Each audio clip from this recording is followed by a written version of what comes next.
Welcome to today's class. My name is Jon Witt, and this is a Hatha 1 class, so it's a base level class. For those of you that are following from Instagram, thanks for joining me. I've been having some trouble with my Instagram Live, so if we get cut off, if you have Facebook, I'm on Facebook, so you could view the class on Facebook. Also, I'll upload this class with all of my classes onto my YouTube channel, so if you ever get cut off or you want to take another class, you could subscribe and then get notified when I have those classes uploaded. And then if you share it with people, it really helps me in helping more people with their yoga and their well-being. So it really helps me tremendously. So if you can't donate, that's another way of contributing, is just letting people know that what I'm offering and how it could help them. So I hope you've been benefiting from the classes. I really like this. I really resisted teaching online for a long time, but I'm really happy to be doing it because I can reach out to so many people. So it's a base level class where it's helping to build up better strength in your yoga. I'm a firm believer, as you get stronger, it's pretty easy to get more flexible. So if you're a person that's coming to yoga and you're wanting to get more flexible, it's just a matter of developing good strength and control, and then you'll be able to manipulate the tissues and the body easier. Anybody can get stronger, anybody can get more flexible. I really believe that most people, and myself included, is that we really don't necessarily what we perceive for our potential to be is much lower. But if you stretch it, if you can kind of see beyond what you're already capable in doing, you're more than likely to progress in practice. So it's very attainable. So how we're going to start the class is in a standing position. So blocks are good to have. Maybe towards the end of the class, it's really great to use a wall. So I'll probably use a wall in terms of manipulating the spine. So if you have blocks, great. If you don't, a chair works really well if you can't forward bend. And I always say this in my classes, if you have back pain, you might want to stay away from forward bends. I'm not using a whole lot in this particular class, but if you have a herniation, most likely a forward bend, if you're not doing it correctly, can be really not such a great thing for your spine. Eventually it's very good, right? But until that time comes where it heals, you might want to stay away from it. So when I come up to a standing position, I'm just going to have my feet about hip distance away, and then I'm just going to be bending my knees and then straightening my legs out. So just a slight bend in the knees, some ankle pulses. This is the beginning of a squat, right? So micro motions, smaller motions will lead to bigger, greater motions. Like if you look at something that's really just out of this world, it starts with the smallest motion. So as you get your ankles to move better and your knees to glide better, you'll be able to get into like a deeper squat. Not that I'm working towards a deeper squat yet, but just coming up and down.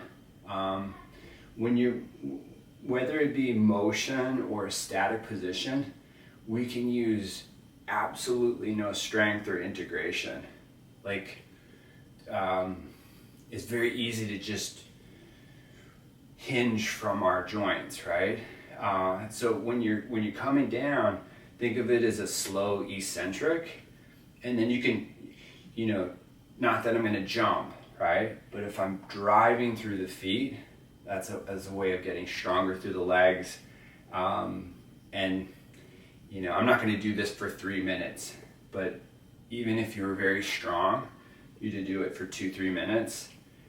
It's deceptively very challenging in the legs.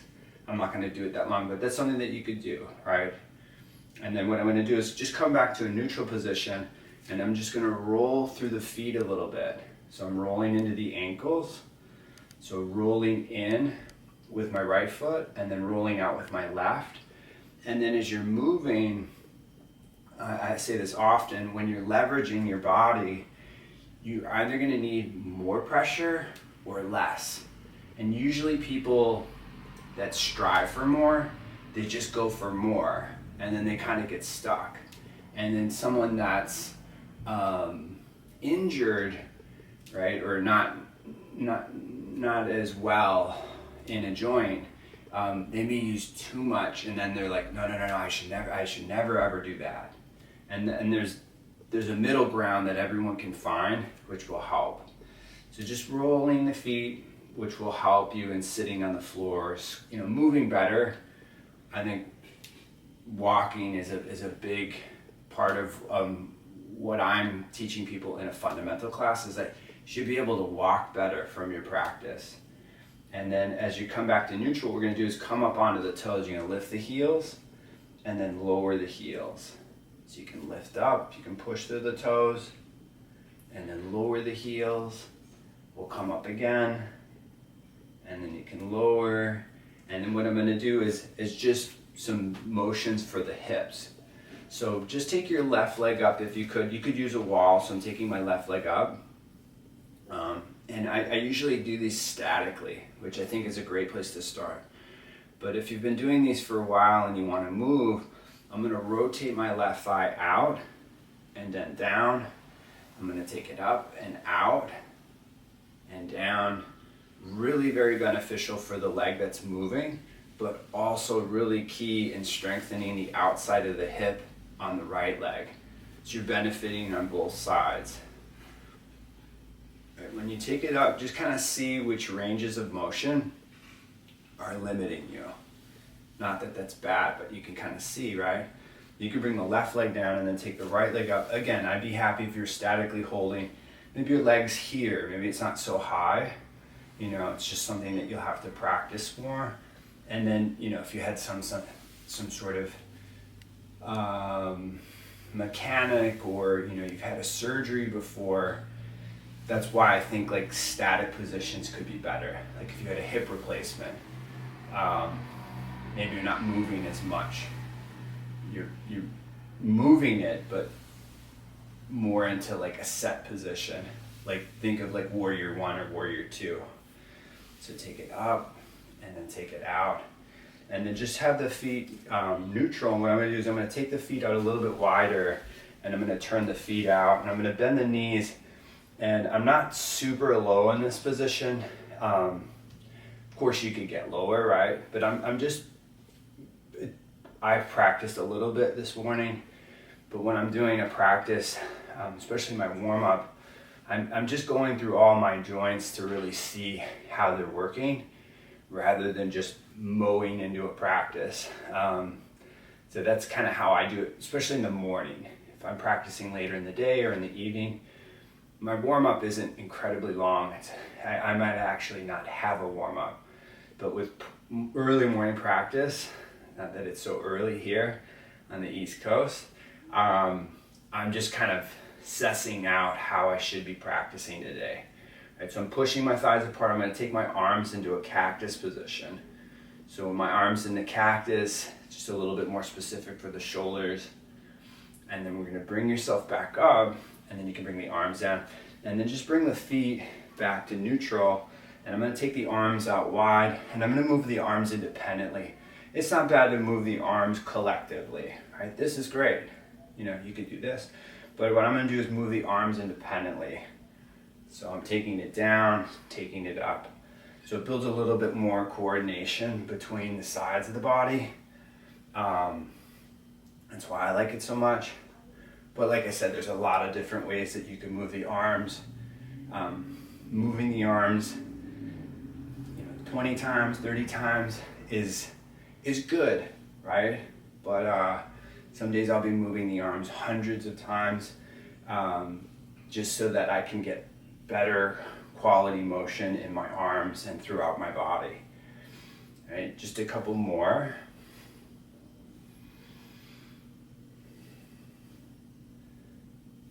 And then you can bring them down. And then what I'm going to do is just to warm up the shoulders a little bit more, is take the arms out in front of you. Could be a little bit wider than the shoulders. And then push through the hands and round through the shoulders, and then pull the shoulders back. So pushing through the hands, rounding the shoulders. So when you're on your hands for plank, any arm balance, it's protraction. So you can retract, and then protract, retract, and protract. And that'll help set you up so when you're on your hands, not that I'm gonna do a lot of hand positions, but I do, and I want you to be more successful. I want you to be able to do more on your hands if that's something that you want to practice. So I'm just going to swing the arm a little bit more. So I'm swinging the right arm back, and there could be some motion in the rib cage. You know, it doesn't have to be perfectly squared, especially if you have some really, tighter, more tightness within the shoulders and the chest. And then you can swing it forward. And there's really, I say this often in my classes, there's really no perfect number. A number is a good starting point, but then you can alter the number. You can make it less, you can make it more. I really like more frequency, like throughout the day, is something that I'm a big believer in. So I'm just gonna change directions just so that you can see me better.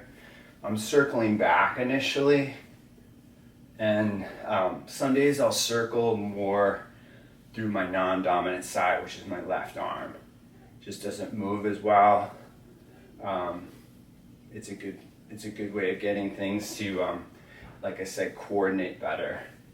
So when you're bringing it forward, it's like throwing a ball. No different.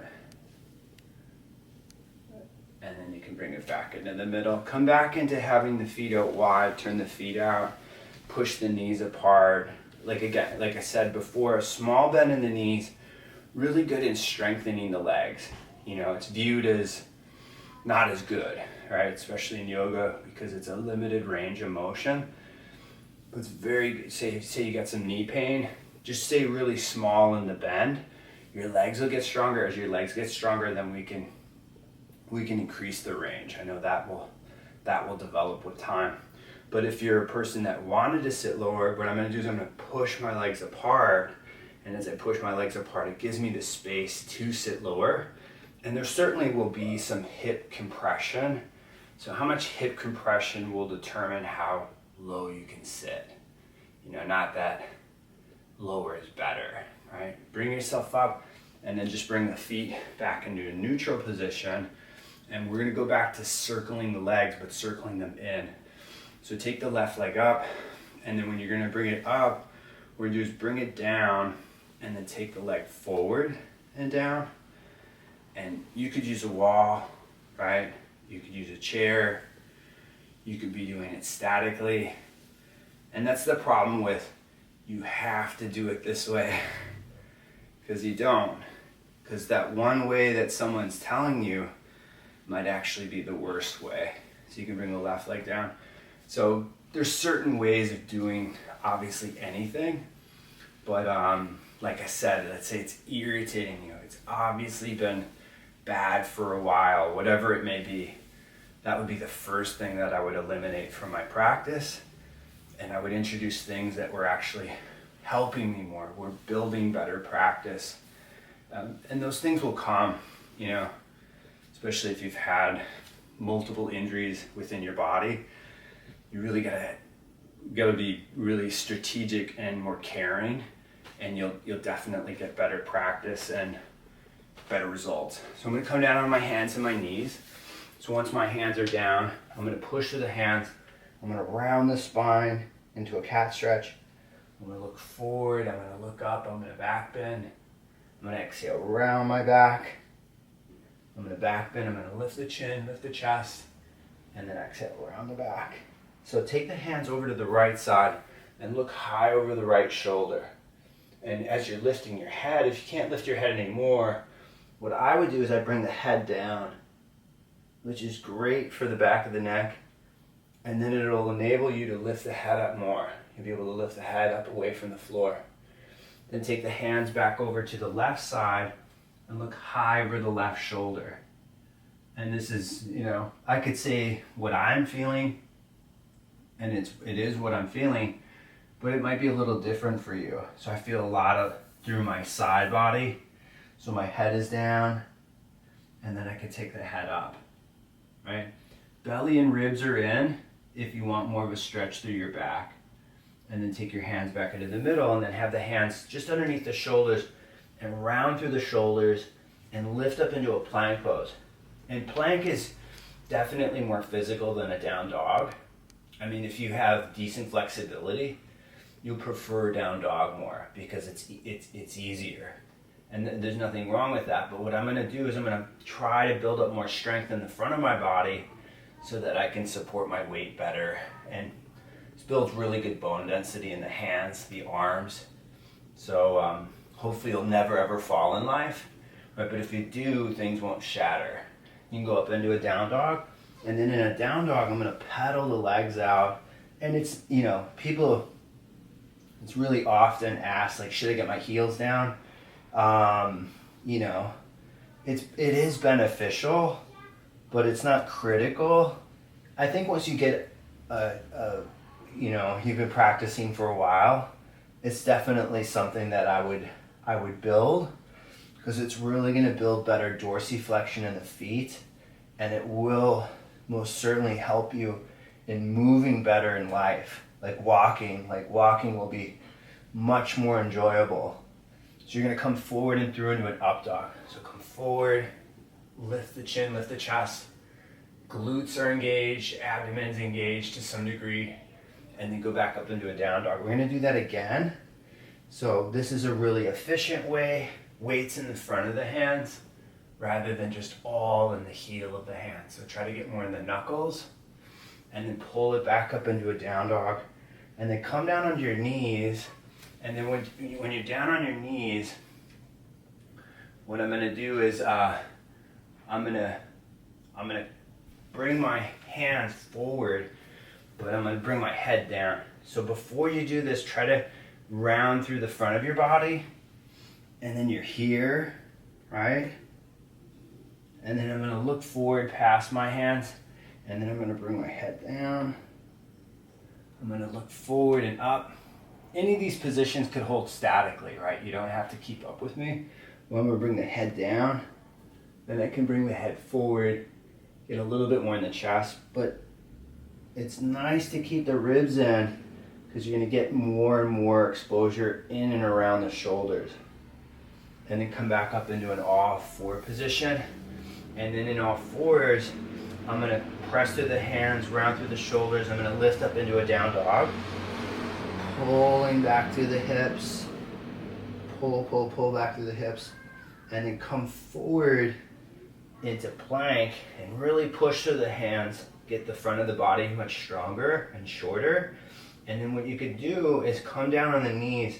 And what I said about connecting into your body is really what is missing when people like collapse, especially like in a low push-up, right? To come down. But you could certainly come down on your elbows, but I'm gonna slowly come down, whether I'm on my knees or on my toes, and I'm gonna push. Like I'm not just trying to get down, I'm actually trying to resist in getting down, right? If that makes sense. So I'm elbows are in, shoulders are engaged, I'm using my legs, I'm using my abdomen, and then I'm coming all the way down, and then I'm going to take my arms beside me, and I'm going to lift my chest and lift my feet up off the floor.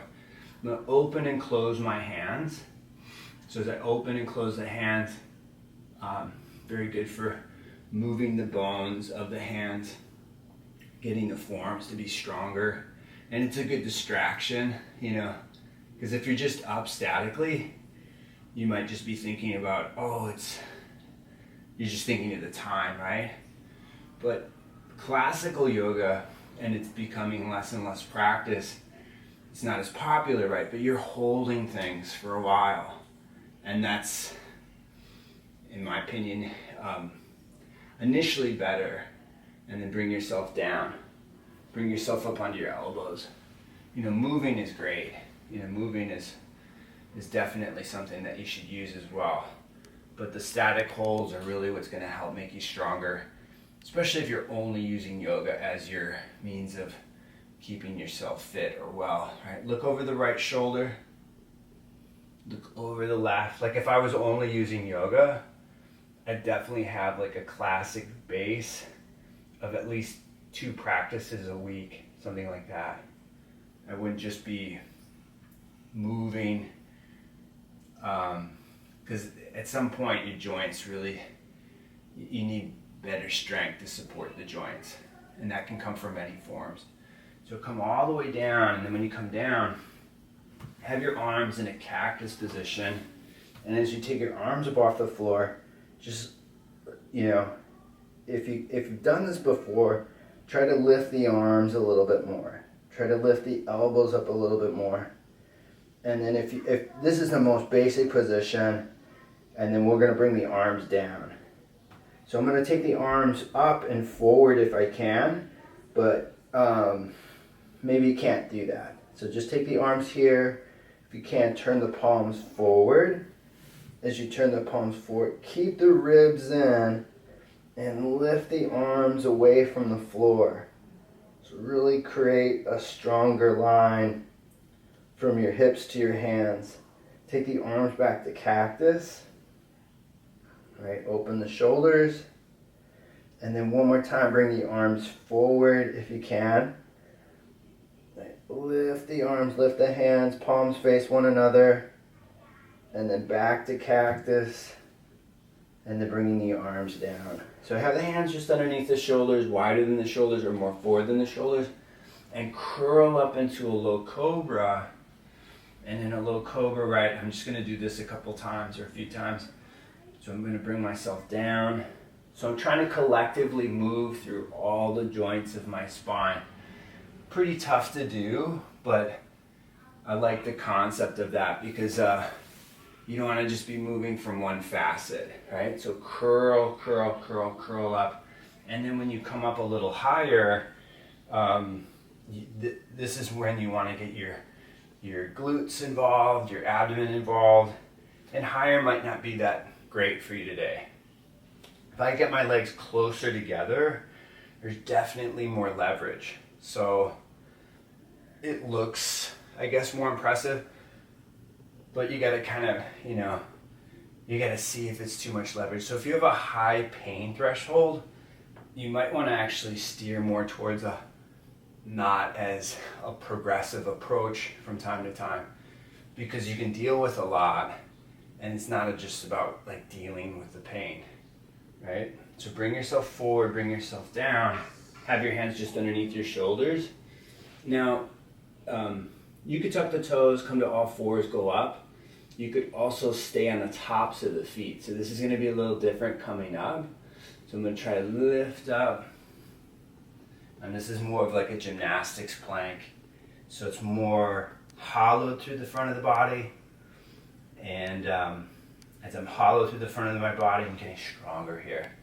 Right? And I'm gonna lower the knees, and then I'm gonna have the toes tucked, and I'm gonna sit back a little bit towards the feet, or all the way back where my bum is touching my heels. Then I'm gonna come forward, and then I'm gonna come back. I'm going to come forward, and then I'm going to come back. And I say this often about the feet. As you get your feet to be stronger, more mobile, things will really be different for you physically. You'll find that you're not as limited in the way that you move. And, it's a beautiful thing. You can just keep progressing no matter what age, all right? So take the arms into a cactus position. Just feel which foot you favor. You may lean to one foot more than the other. My feet feel pretty good today. It's not always the case, but I feel pretty even. So it's not like sometimes I have to bring more weight into one foot because one foot feels a little bit more stiff. So come down onto your hands and knees. Come up into plank if you could. Push through the hands, round through the shoulders, right? And then come down onto your hands and your knees. So just to twist a little bit more, and I think this isn't practiced enough, is when we're on all fours, I'm going to move your arms. So it's either up and static, which is good, or it's up and static, but it's really not long enough. But what I'm going to do is I'm going to move, but know that all of them are possible, right? I'm gonna take my left arm up to the ceiling. I'm gonna bring my left hand down. I'm gonna take my right arm up. So I'm moving more in emotion, but just see which side is harder to twist to. So left hand is down, right arm is up. Now if you couldn't do this on your hands and knees, you could do it from a standing position. So it's just more leverage being down. Not that it's better, it's just, it'll be more difficult to do here because, especially twisting to one side. Like twisting to my right, that's why I'm holding it longer on this side, is definitely more difficult. So bring the right hand down and then twist to the left. And if I was practicing on my own, I would just do more of the right side. So bring the left hand down. What I'm gonna do is I'm gonna be up on the blocks on the second level, and it is really good in strengthening the hands. You find yourself unstable, you don't have blocks, obviously don't do it, but I'm gonna lift the knees, I'm gonna come up into plank. So push to the hands, round through the shoulders, go up into a down dog. And in a down dog, what I'm gonna do is walk the feet forward to the middle of the mat. Right, bend the knees a bit. I'm gonna walk all the way forward. And that's why blocks are good or a chair is good. So if you have tight hamstrings, it's very hard to get to the top of the mat for people. So what I'm gonna do is I'm gonna step my left foot back into a long runner's lunge, and with my left foot back, I'm gonna bring my right arm up to the ceiling, similar to what we just did, right? But now it's a bigger position. The hips are more involved. I'm gonna bring my right elbow to a block or to the floor. So bring your right arm to the block, right? And that's a bigger stretch through the back. Then take the right arm up to the ceiling. I'm gonna do that one more time. Bring the right elbow down. Right, then take it up. Twist to the right. Push strong through the right foot. And then bring the right hand down the floor of the block and step the left foot forward. So with your left foot forward, step your right foot back. Be high up on blocks. Maybe you're not twisting today. You could very well twist the other direction. That's a good option. So take your left arm up to the ceiling. Left arm is high. And then lead with the elbow. Try to get the elbow to a block or to the floor. Then take the left arm up. Then bring the left elbow down. Arm is down. And then take the left arm up. Couple deep breaths. Try to bring weight into the hand where it's light. So if you find that there's a lot of weight in one part of your hand, it may start to hurt. So you want to bring more weight into the opposing side of the hand. Bring the left hand down and then step the right foot forward, so both feet are forward. So separate your feet a little bit wider than, say, your shoulders, and you could grab blocks, like I have cork blocks. There's a little bit of weight to them. If you're really liking my classes, I suggest having an external weight. Have it could be anything. It could be a stack of books. It could be a backpack full of anything that's weighted. It could be dry goods, rice or something like that. It doesn't have to be a sandbag is something that they use in Iyengar yoga. It could be that, of course, right? But you could just make your own kind of external weight, which will help with squatting. So let's say your back hurts from getting up from a seated position, right? Every time you get up, you'd want more extension in your back. So it's not bad to round your back, right? But if you have a history of lower back pain, you want to extend more. So hopefully you can see that I'm extending. Not that I get pain from my back from squatting, but I know people do. So fold forward into a forward fold, and then in a forward fold, just bring your elbows above your knees and extend from your back. So this might be what your forward bend looks like. Like I said, I don't spend a lot of time forward bending in this particular class just because someone's coming to yoga. That's like, even a forward bend can be advanced for some people, right?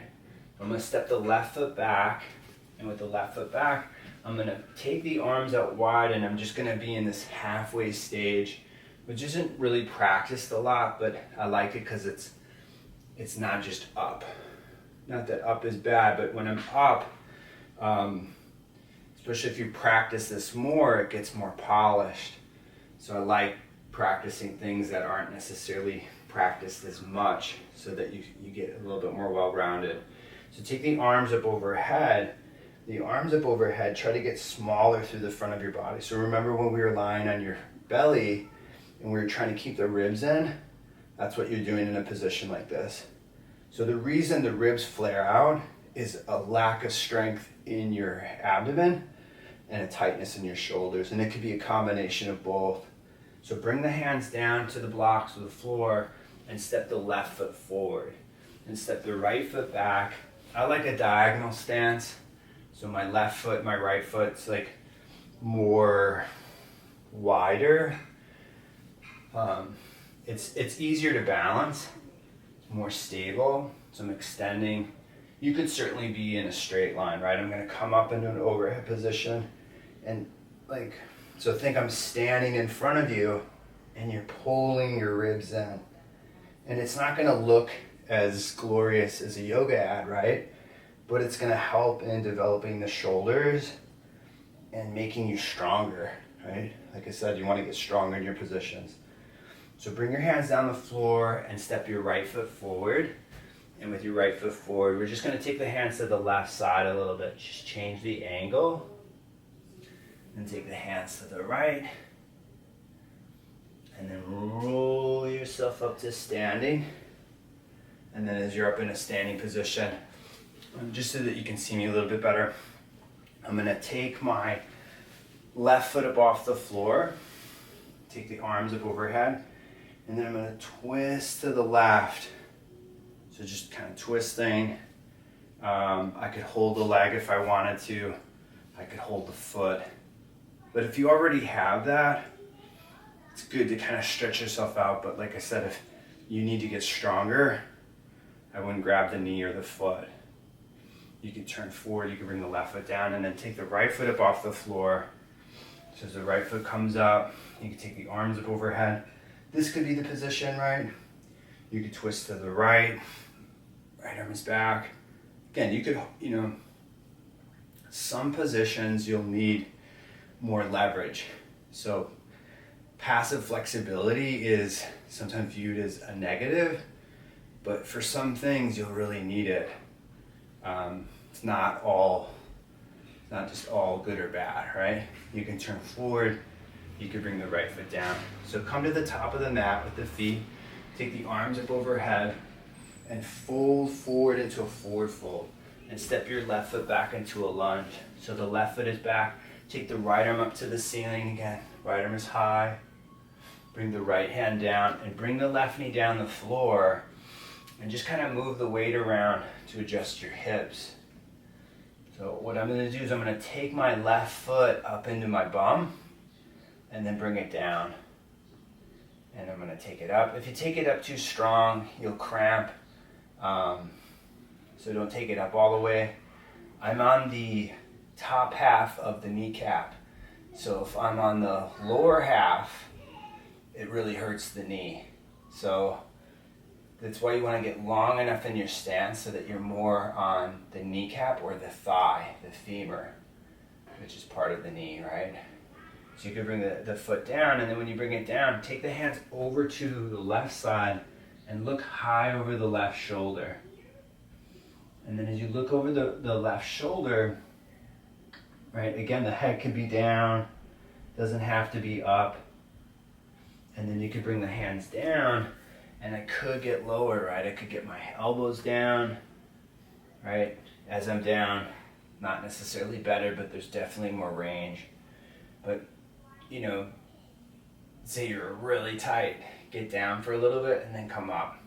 So when your body tells you to come out of the poses, I get that you should stay longer. I understand that, but it's okay to come out. And then you could go back into it. Because I see people and they're really in the same place for literally years. And it's good that they keep at it, because not everybody would. But it's good to go in and out, is my point, right? So what I'm going to do is I'm going to come up, and then if I come up, there's many stages to this. So if I'm coming up into a more upright position, it's definitely more leverage. And this really, this upright position is really the beginning of the front splits. It feels just like it. So you have aspirations of doing Hanumanasana. This is obviously a much easier way. But for me, I struggle. I can do the full front splits, but it's still a challenge. I feel it not so much in my hamstrings, but in my hip flexors. So take the hands behind the head if you could, and lift the chest towards the ceiling. So lift yourself up, and as you lift yourself up in space, it's good to go back, right? Certainly good to go back, but you want to go up, not just back into your lower back. Like, I don't feel this at all in my lower back, but you may. And if you do, you don't want to just keep going back into it, right? Bring the hands down, take the back knee off the floor, take the right arm up to the ceiling. So the right arm is high and the left hand is low, and again, a twist. And then bring the right hand down and then step the left foot forward and step the right foot back into a lunge. So the right foot is back. Take the left arm up to the ceiling. Turn the upper body towards the left hand. Take a breath here. And then bring the left hand down and bring the right knee down and walk the hands over to the right hip and look high above the right shoulder. So lift your head, lift your chest. Again, try to bring your ribs in and you'll stretch out your back more, right? And then take the hands back into the middle. And then with the hands back into the middle, what I'm going to do is I'm going to get my elbows to be lower, right? I'm going to come down. Actually, what I'm going to do before that is we lifted the foot. So lift your foot to your bum and then bring it down. And again, maybe your foot's just coming a couple inches off the floor. It's okay. Reason you can't get your foot up is probably lack of flexibility in the front of the leg. So that's something that you could work a little bit more on your own, and then it's easier to fold the leg, taking it up. So bring it down one more time, we'll take it up. So take it up. Again, if I'm on the top, if I'm on the lower half of my knee, that's when your back knee hurts, when you have it back like this. And then bring it down, and then get your elbows to blocks or to the floor, and just see where you like to sit. Because where you go is most likely where you're already flexible. Not that that's bad, right? But I know very well that I lean into my right side, which is easier. And it's not that I don't go there. I definitely work on that, because that's when we come up, that's what you really need.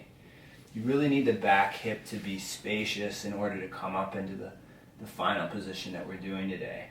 So what I'm going to do is I'm going to lean into my left foot, and then that's getting more into my back. But for you, it might feel like something different, right? So come up onto your hands. Certainly come up onto your blocks. So if you can't come up onto your knee, come up to blocks, right? That's like a partial range, which might be way better than coming up. So when you come up, I'm lifting from the pubic bone, right? I'm lifting from my sternum, I'm lifting from my chest, and then I'm going to take the elbows in. So elbows wide, perfectly fine, right? But take the elbows to be about the width of the shoulder, so a little bit more forward, and then move the head back in space, and just keep going up. Lift the front of your body up. So it's like I'm trying to drag my right knee forward, and then I'm lifting myself up. And then the sides are different. Like this side's way easier. Doesn't feel as difficult as my other side, my right side. And then take the arms up for a breath, bring the arms down. Take the back knee off the floor. Toes could be tucked or untucked. And then take the left arm up to the ceiling. So the left arm is high. Open and close the hand. You could bring the elbow down, then take it up. Right? It doesn't have to be static, but it could be.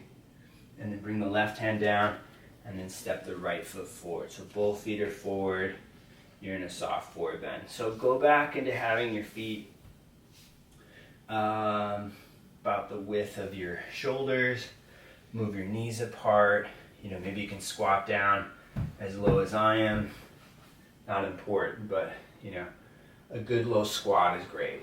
If the heels are up, it's just a sign that the ankles aren't ready for flat-footed squatting yet, or the calf muscles are really tight.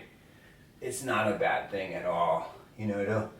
If we force the heels down and the ankles don't have that mobility yet, you'll probably feel it negatively in the knees. So that's why I never force anyone to get their heels down, because it's just not possible for some people just yet.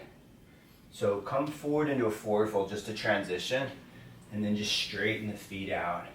So then as you straighten the feet out, we're going to come down or step back into a plank just for a couple breaths. So you're going to push back, make the front of your body smaller and stronger, right? And then come back down with the knees. And then sit on the feet anyway, but practice just rounding through the shoulders. And you keep this, whether I'm going to do a side plank, but if I'm rounding through the shoulders, there's less pressure on the hand and the wrist, and you're way more stable. But I'll teach it where it's a little bit easier. It's more of a tripod position. So round through the shoulders, lift up into plank, and then step your right foot forward halfway. Keep the shoulder over the hand or wrist. Keep pushing to the hand, through the hand, and then take the right arm up. So what you can do is you can use your right foot to assist you in this position. So it's much easier to do it this way. It's still good, right? Still very good, especially for those of you that have scoliosis. You'll see that one side's very difficult. That's the side that you want to practice more. Any side bend, that's the side that you want to practice more. So bring the right hand down, and then just come down into all fours. Sit back, give yourself a little bit of a break if you need it. If you're all right, just go to the other side. You can do multiple reps. Side plank is very good for the side of the body, the spine. But if you have any interest in like a handstand, it's a great prep position, because the weight's going to move around. So it's really preparing both hands for that kind of weight. So come up into a plank, push through the hands, round through the shoulders, and then step the left foot forward. And then with the left foot forward, you're going to spin the heels to the right, and then take the left arm up to the ceiling. So you can open and close the hand. Really push through the right hand. Like when you push, you probably might not be able to hold it as long, but it's going to feel a lot better in your wrist. If you just let the weight just kind of sink down into the hand or wrist, it's not going to feel very nice. And then bring the left hand down, and then with the left hand down, come down onto all fours. And then when you're on all fours, what you're going to do is sit back on a block, and that could be second level of the block, could be the lowest level, could be 2 blocks. But like I said, I'm a big believer in developing your feet. If you're a high arch person, the toe stand's going to be better. So what we did earlier, that's what I would use. I wouldn't use this. This is more geared towards people with flat feet. So if you have a lot of pressure in the feet, fold up your mat, use a blanket, do all those things to make it easier. And as it gets easier, and it will, then you can start taking those things away. Not that it's better, it's just at some point it gets easy to the effect that you don't necessarily need the props anymore. But I'm a big supporter of props. There's not a day that I don't practice with the wall in some capacity. The props are, a real added advantage in developing your practice. It's just like, in weight training they use weights, or it's really the same thing. It's just in yoga we're just using a different set of props, right? So take the arms into a cactus position and just move the hands forward and then move them back in space and then move them forward and then move them back up. Now, those of you that when we were taking the foot up say that was really difficult for you, if you can make the block or bring the block to a lower position, I like to pull back from time to time on the skin. So if I feel a lot of pressure in my knee, I just pull the skin back and then it's not so much pressure in the knee. But below the knee is the patella and it's the tuberosity, right? So that can be what's really just getting too much pressure and it can hurt, right? So as it gets easier, you could bring the block, you could take the block out and say you're off the floor, you know, you're in between your feet, but you're off the floor, you're not quite down yet. It's okay, you know. It's just something over time we can get lower. But like I said, that most yoga classes, you're gonna focus more on the backs of your legs, and it's really the front of the body that's tight, and that's what brings us into such a kyphotic type of position. So that's why I practice more of these positions from time to time in these classes. So come up off the feet, and then what you can do is just bring the legs forward, and then with the legs forward, just circle the feet. Just get your feet to move around, circular motion, and circle around the opposite direction. And then point the feet and flex them. Point and flex. And then what we're going to do is have the knees bent, have the hands turned out, open through the shoulders, lift through the collarbone. Maybe this is just the position, right? Can't come up, just stay down. But lift the hips up off the floor. As you lift the hips up, just moving the weight side to side to adjust the shoulders a little bit. So it's a ball and socket joint, right? The shoulder is, and it should have a lot of motion eventually. If it doesn't yet, right? That's okay. But over time, you'll be able to get the shoulders to move a little bit more. Just bring the hips down just to give yourself a little bit of a break. So, say you really wanted more time in this, like you want to build up to like a minute or something like that, do like 5-second holds and come down, then go back up. Just keep building it up, because just doing it long holds is kind of wishful thinking sometimes. So short holds, but long, more sets could be really helpful. So lift the hips up just to give you, just a different outlook that you could use. So what I'm going to do is I'm going to move the weight forward, expose the front of my shoulders.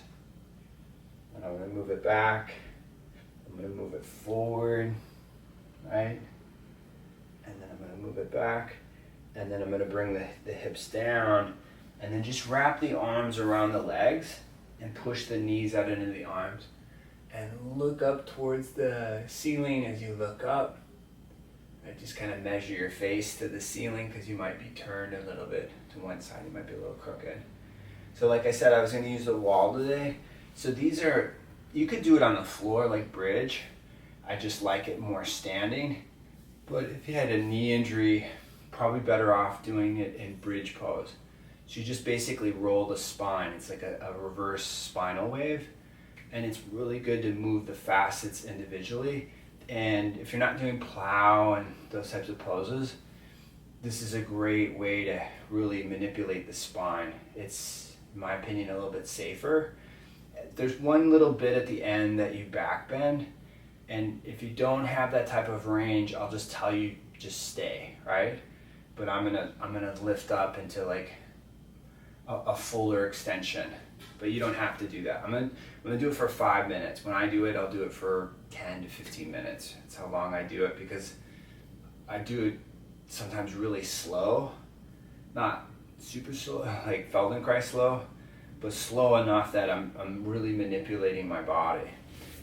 So what you do is you come up to the wall, so your back is against the wall. If you find that you're slipping, right, use your yoga mat.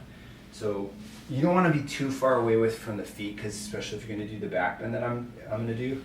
But my my shoulders are back, and then as my shoulders are back, what I'm gonna do is I'm gonna pull the shoulders back, and then I'm gonna wave my hips forward. So waving my hips forward,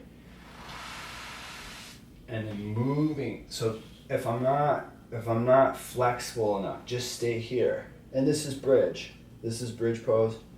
But if I have the flexibility, I'm gonna lift up onto the top of my head and then control, right? Bringing the head into the wall again. Carefully, don't pull your hair. And then bring your shoulders back into the wall, and then roll your upper back into the wall. But we're just gonna do one or two because I didn't really test this, so I don't necessarily know what you can see. So I want you to be able to see, and if you can't see, I want you to see this, right? So that's one. So if you could see it, great. I'll do it more a later day. But I'll show you something else that you can use that's really helpful for the spine. I want you to be able to see this. So I grab a block, and then I'm hugging the block with my hands, and then what I'm gonna do is I'm gonna round my back into the block. So rounding is incredibly healthy for the spine, especially if you go beyond what your body already is capable of.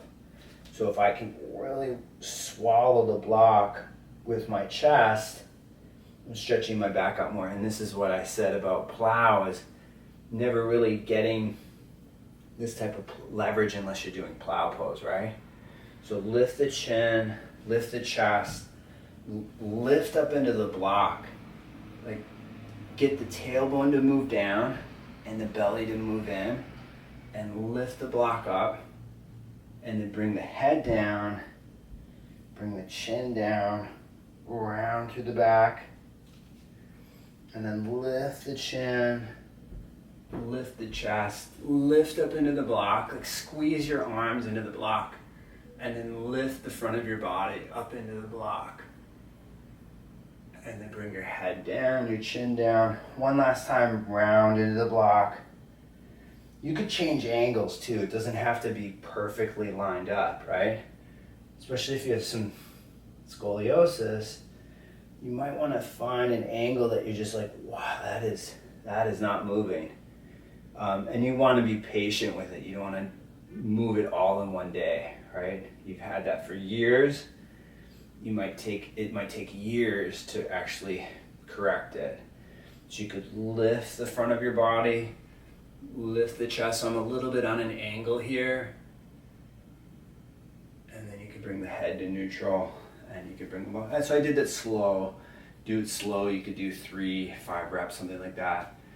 You're not really doing it that slow. You could do a higher rep. You could do it 10 times.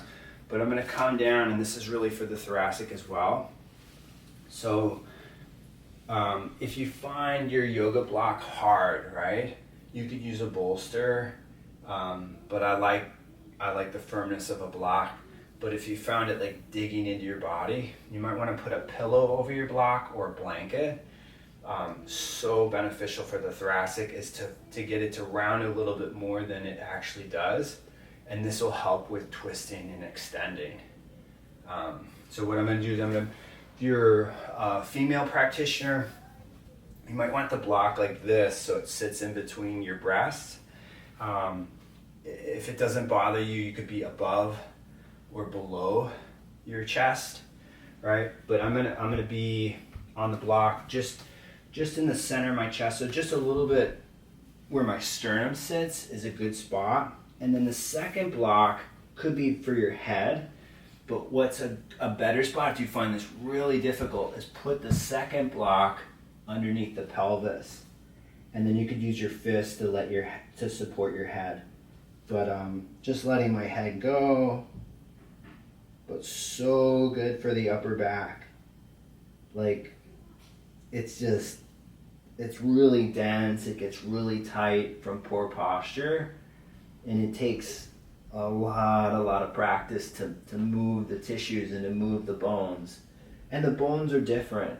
If you look at any anatomy, the thoracic is really meant to rotate, not to flex it's to flex to an extent, right? More flexion than extension, that's for sure. But it should still be able to extend, and the rounding of the back is why I'm doing it, is it'll help with your extensions. So breathe in, breathe out. Again, if it's just too hard on your chest, come out of it and put something over the block so that it's softer.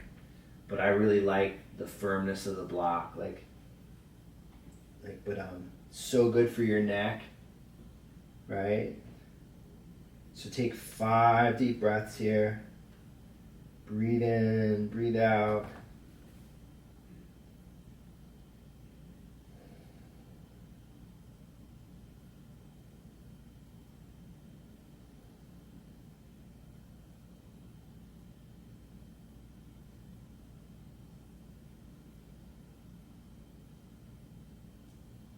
And if it's comfortable, you could hold this for, 5. I'd start with 5 minutes, 3 to 5 minutes. And we've probably been here a couple minutes if I had to guess. And then bring your hands underneath you. Use your hands, lift yourself off the block. And then what you can do is just come onto your back. You can have your blocks with you. So as you have your blocks with you, you can lie back on your back, and just as you're on your back, I'm just gonna take my left leg into my chest, and then just twisting to the right. And just because that can be kind of a more deeper type of position, don't think of the twist as being really big, because you're basically going in the opposite direction, right? I'm just using this as a counter, right? You don't want to have a sunken chest from your yoga practice. It's just more of a gentle counter. So take the left leg up and then bring the right leg in. And like I said, it's just a partial twist. You're not, I would feel, personally, I would feel like a bit of a wreck if I went all the way into it from the last pose. So I'm just doing a partial twist, and there's other ways you can do this. And then you can roll back onto your back, and then have your I'm just gonna do a basic back bend, but I'm gonna be in a low bridge with support.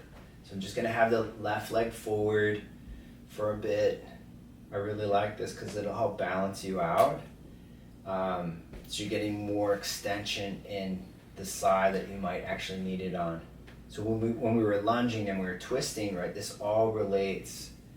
So you can bend the left knee and you can set the right leg forward. Like I said about micro motions over global motions, you'll see like the smaller things will help with like the bigger, more grandiose things in practice. So again, you could have both legs bent or both legs straight. You could have your feet in Baddha Konasana or Sukhasana. And say you're like, this is too, because it could be too much extension, you could just be on your back in Shavasana. So you don't have to be in a back bend. It's just if you like to be in one, you can. So have your hands on you or beside you. Let the floor support you. It's very easy to just kind of tense up, like especially whatever you're thinking. So if you're kind of tense mentally, right, it obviously affects the physical body.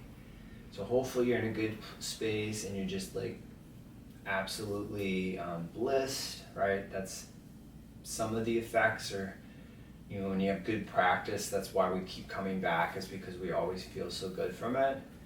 So hopefully that's the case. If not, what I would do is I just keep focusing more on a longer exhale, and that'll help relax you more.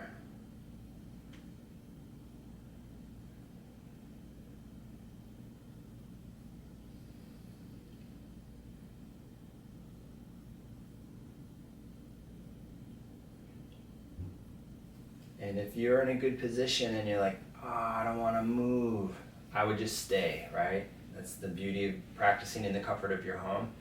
You could roll to your right side, you could use your hands, and you could bring yourself back up into a seated position. So as you come up, if you struggle in sitting on the floor, sit on a higher surface. If you don't struggle, either people overextend or they collapse. So think about being in the middle. You could just sit for a couple of breaths. Whatever you're sitting in front of is symmetrical. So try to get yourself more symmetrical. So I hope you had a great class. That's why I'm providing these classes, is to help support you as best as I can. So like I said, if you can share it with people, it helps me help more people. If you can donate through Venmo or PayPal. If you needed to send me a check, you can message me and I can tell you my address. All right, have a beautiful weekend. I have a class tomorrow morning. It's from 10 to 11. It's on Zoom. So you would register on my website. It's jonwittyoga.com. Maybe I'll see you then. If not, have a beautiful weekend. Thanks for the support.